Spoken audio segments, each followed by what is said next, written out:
Hi guys, this is our video walkthrough for this DNA chemistry and replication review worksheet. So let's just start off by writing our name on the top. I'm gonna write my name, don't write my name, write your name. Preferably with the last name. Although, since you're submitting these all online, I pretty much know whose they are. Okay, so the first question, we're talking about the chemistry of DNA. So what is the chemical structure of a single DNA nucleotide? Well, we know there's three parts. We know that there's a phosphate group. So that's one. I'm going to write one, a phosphate group. That phosphate group is connected to our ribose sugar. You don't have to draw these if you don't want. And in fact, I encourage you maybe not to. And okay, so this is our ribose sugar. So number two is a ribose, or since we said DNA, let's say deoxyribose sugar. And that's what I just drew right here. So this is the ribose sugar. And then finally, the third part is there is some base, and I'm not going to draw a base, I'm just going to write base, and that's attached to this first carbon there. So that's our nitrogenous base. And that's the three core components of a DNA nucleotide. So that's the monomer of a nucleic acid. And then they're attached to each other through this phosphate group. So this phosphate group is attached to the next. It's attached to this, if you remember this, the phosphate group is attached to the 3' carbon. So that's 1, 2, 3, the third carbon in. That next phosphate group will be attached right there. And then that's attached to the sugar. And then that's attached to a phosphate. So you have these chains of DNA monomers, and that's what makes up one strand of DNA. And then remember that 2 strands of DNA is actually one DNA molecule because it's double-stranded. Okay, so what are the 4 nitrogenous bases that belong to DNA? Let's write out the names. We know there's adenine. We know there's guanine. We know there's thymine. And we know there's cytosine. So those are the 4 nitrogenous bases. Now, you'll see them sometimes written out like adenosine. It just depends on how you're relating it. So the 4 nitrogenous bases are these ones, but we can refer to, so the nitrogenous base gives the DNA monomer its characteristic, and so the adenosine base attached to the sugar and the phosphate backbone makes an adenine nucleotide. And so I'm just writing the names of the nucleotides. But just know that the name of the base is what gives the nucleotide its characteristics. And then there's 4 nitrogenous bases that belong to RNA. Well, we know they're all the same except thymine has that methyl group attached to it, which makes it uracil when we're talking about RNA. So we'll go adenine, guanine, uracil. I always think of Tally from South Park when I say uracil. Uracil. And then cytosine. No, uracil. Okay, what are the 2 major structural differences between DNA and RNA?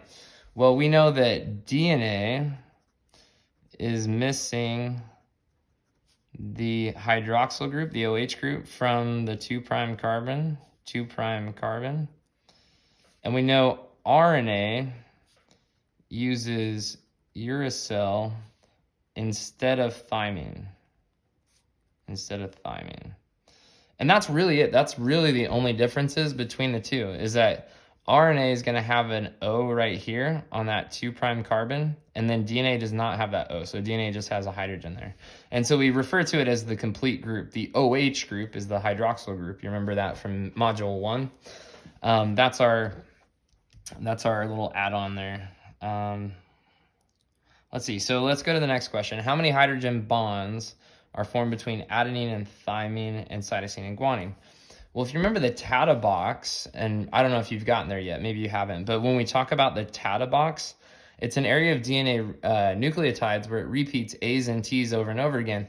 And that region of nucleotides comes just before the start of a gene, like that's coded for in the DNA. And so the reason why is because adenine and thymine have 2 hydrogen bonds, and so they take less energy to separate.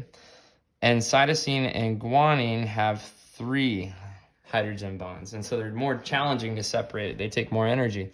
And so if you're an organism that's trying to optimize its energy expenditure, it makes sense to have an area of adenine and thymine repeats just before the start of a gene so that it takes less energy to separate those two strands of DNA from each other to access the DNA, the information that's coded for in these nitrogenous bases. And the order and sequence in which those nitrogenous bases appear is what dictates the gene. That's what gives the gene its characteristics.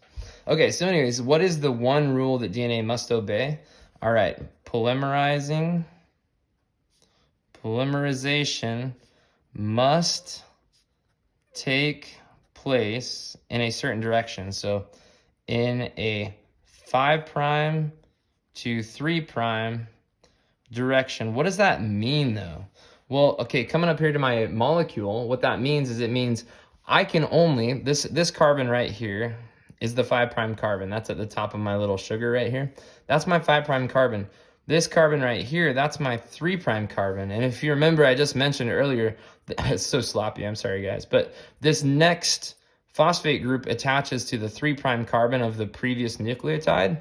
And that's how each one gets stacked onto each other. And so you don't get to bring in a new nucleotide and attach it up here to this phosphate on the 5' end. No. You always have to add new nucleotides onto the 3' end. And so synthesis or polymerization takes place in a 5' to 3' direction as we're building and polymerizing a DNA strand.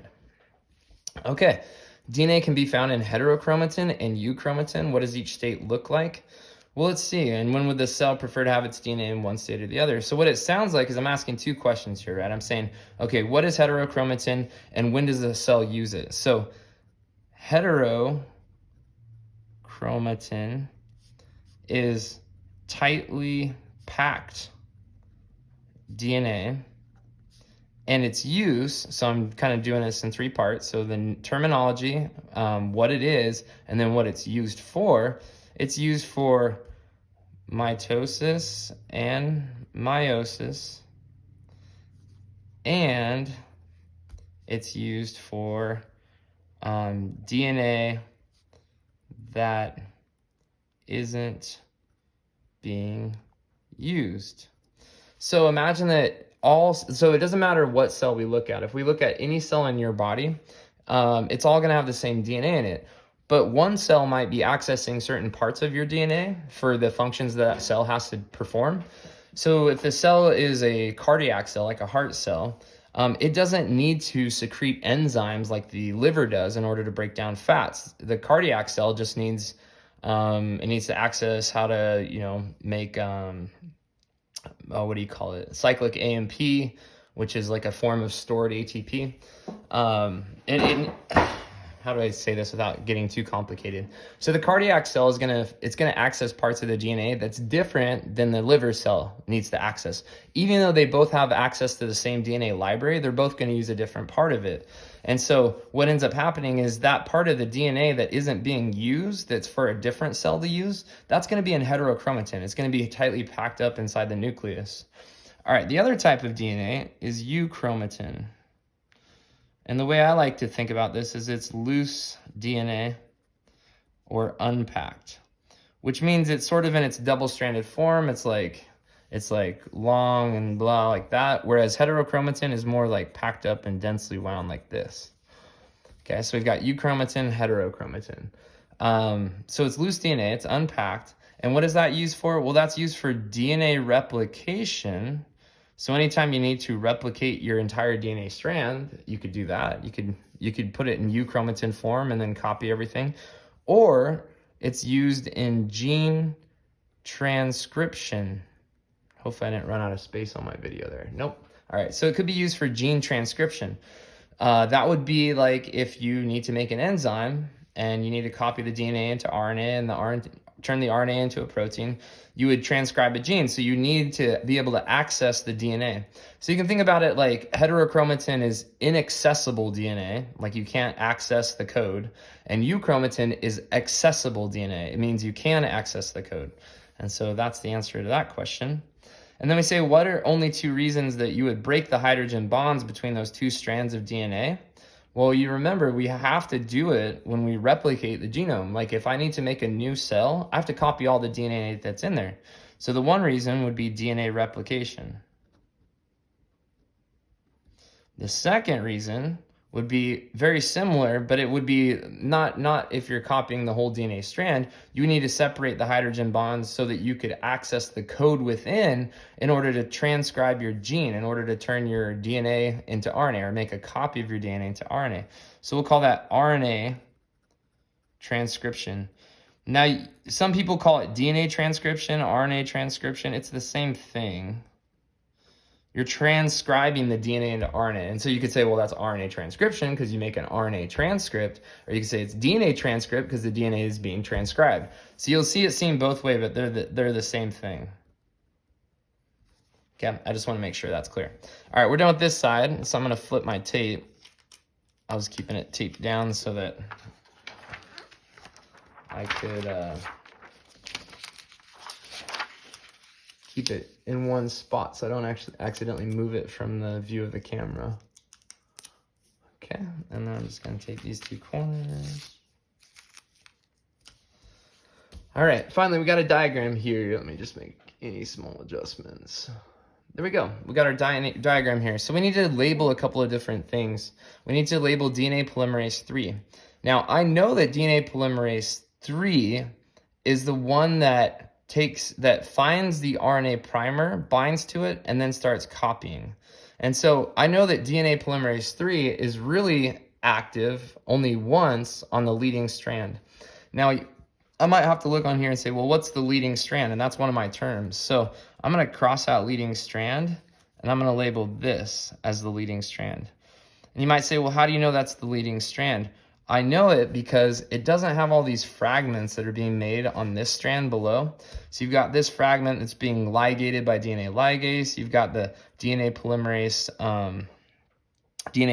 1 that's removing the RNA primer and putting in DNA. You've got the RNA primase here that's laying down RNA primer, and then that's right here, the RNA primase. And then here's DNA polymerase 3 that's just finding that primer from the previous chunk or Okazaki fragment, and it's copying all the way until it hits the next primer. Okay, so I know all of this activity going on makes this the lagging strand. The lagging strand. So we got leading strand, lagging strand. Okay, well that helps me out here because I know that on the leading strand, I'm only going to use DNA polymerase 1. I'm going to use RNA primase once at the beginning, and then DNA polymerase 3 is just going to copy that thing until it flies off the paper. And so I know I can label this as DNA polymerase, and I'll just write POL for short, and you can do that too if you want, 3. Now, over here it says there's 2 of them, so I need to label the second one. Now, I know DNA polymerase 3 will find that RNA primer, bind to it, and start copying DNA nucleotides. Now, I know the nucleotides that are being added are these light blue ones, and so I look over here and I see this enzyme that looks just like that one that's adding blue nucleotides onto a primer. And so that is my other DNA polymerase 3. Now I can cross that out. All right, DNA polymerase 1. I know DNA polymerase 1 is going to be removing the primer that's being laid down by RNA primase. It's going to be removing it and replacing it with DNA nucleotides. And so this I know is my DNA polymerase 1. And there's only one of them in this picture, so we'll cross that out. And then we got DNA ligase. DNA ligase takes, if you think about where this DNA polymerase hits the next primer, there's going to be a little gap there in the strand. It's not going to be able to, because this end right here is the 5' end, and this end that's going to touch is going to be the 3' end of that DNA strand. And so if you remember, I just mentioned that on the other side of this paper, that you cannot attach, like you cannot just attach the 3' end to the 5' end of the next one without a special enzyme. And so that enzyme is called DNA ligase, and DNA ligase is what ligates the Okazaki fragments together. All right, so we got DNA ligase. Now I need RNA primase. Well, we've already pointed that out, so let's just label that RNA primase. So RNA primase lays down RNA primer, and it lays it down in chunks on the lagging strand. Because remember, this thing can only go from 5' to 3', right? It can only go from 5' to 3'. 5' to 3'. That's why this whole strand, this whole lagging strand, is being done in that direction. So it's going that way, and then it's picking up and coming back, and it's going that way, picking up, coming back. Whereas the leading strand, we know that this end is the 5' end of this light blue, and all the way down here, this should be the 3' end of that new strand. And so it's polymerizing in a 5' to 3' direction, not a problem. Okay, helicase. Well, I know helicase helps to unzip, so I'm going to call this helicase. So helicase is unzipping the strand. I've already labeled the lagging strand. Direction of replication. We'll go direction, of replication. It's going that way. We're replicating that way. And then an Okazaki fragment. Now I can pick any of these and call them an Okazaki fragment. What I'm going to do is I'm going to pick this one right here. And I'm going to call that an Okazaki fragment. But you can pick anywhere between the primer, where the start of one primer is, to where the start of the next primer is. And that's going to be an Okazaki fragment. Okay. And then finally, we've got RNA primer. So I'm just going to label this little chunk here that's kind of in red. I'm going to label that RNA primer. And then that is my diagram. Now, I only have 2 more questions to go, so let's do those quickly. How many origins of replications are there in a eukaryotic cell? So in a eukaryotic cell, because we have linear chromosomes that are really, really long, we're going to have many origins. And in a prokaryotic cell, where it's circular, they only need one origin, and then it's going to go in both directions until you now get 2 circles, or 2 new circles. Half new, half old, right? Prokaryotic cell is going to be 1 origin of replication.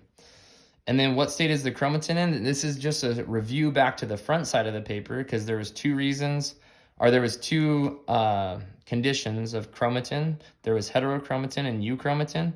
And so what state is the chromatin in when it goes through DNA replication? Well, you think accessible or inaccessible. Heterochromatin is inaccessible. Euchromatin is accessible. And so we're going to say spelled that wrong. Euchromatin equals DNA replication. Cool. And that wraps up this video. Hope you guys did a good job. I will see you later.